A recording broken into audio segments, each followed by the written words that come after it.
Now,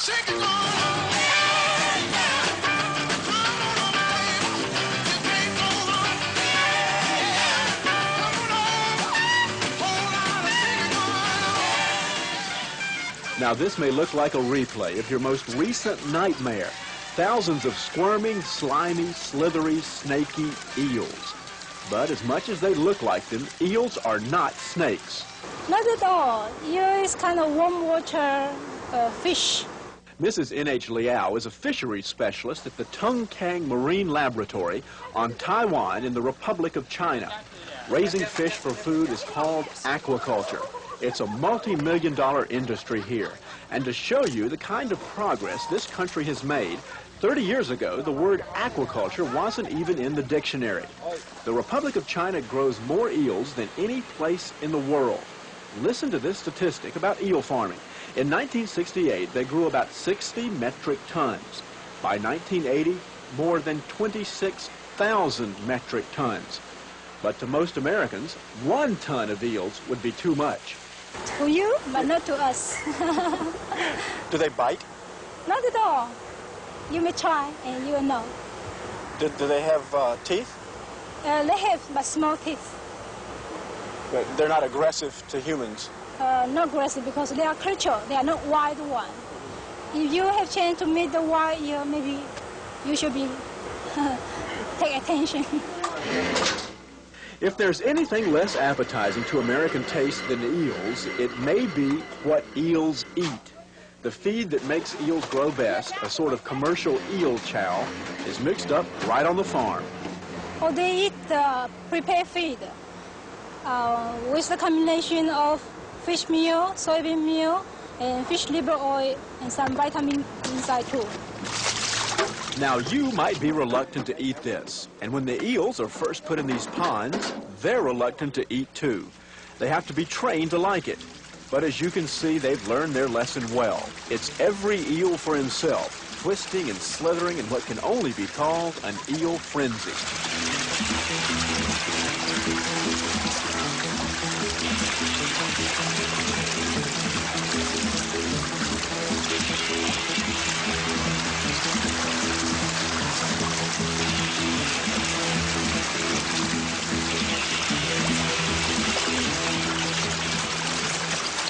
Young eels captured along the coast are grown in man-made freshwater ponds.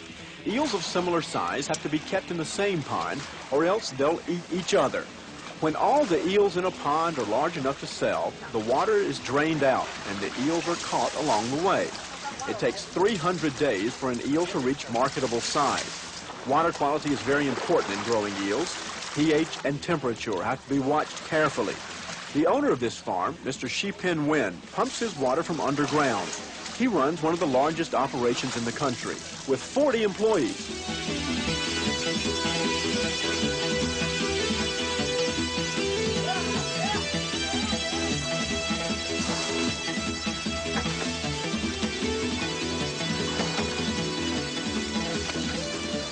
The sides of eel ponds have to be built up high, or else, believe it or not, the eels will try to escape in heavy rain by swimming over the walls.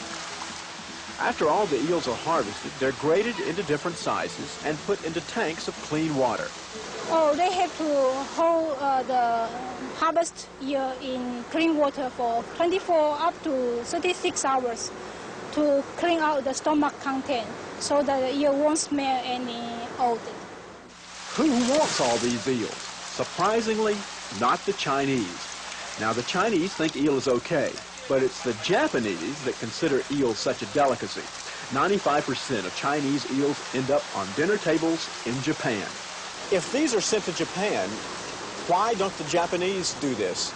It's because there is the low temperature water in Japan, and here in Taiwan we have much warmer water temperature, suitable for eel culture.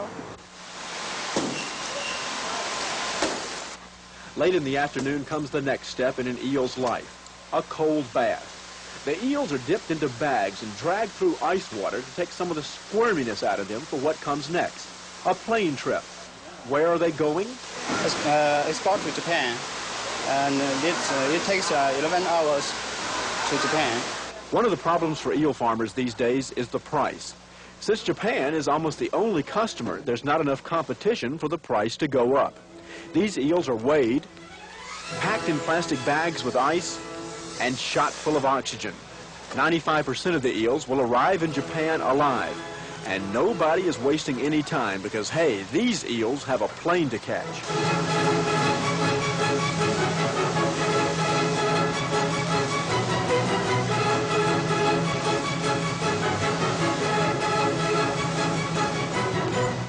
Some eels go to Japan already cooked. 20 businesses in the Republic of China roast eel for the Japanese market. Almost 9,000 tons of cooked eel go every year from Taiwan to Japan. And this is the way eels end up in restaurants. The Japanese have as many ways to cook eel as we do to cook beef. Here's steamed eel, grilled eel, eel in egg, and eel in seaweed. And if you can manage to forget what it is, it looks pretty good.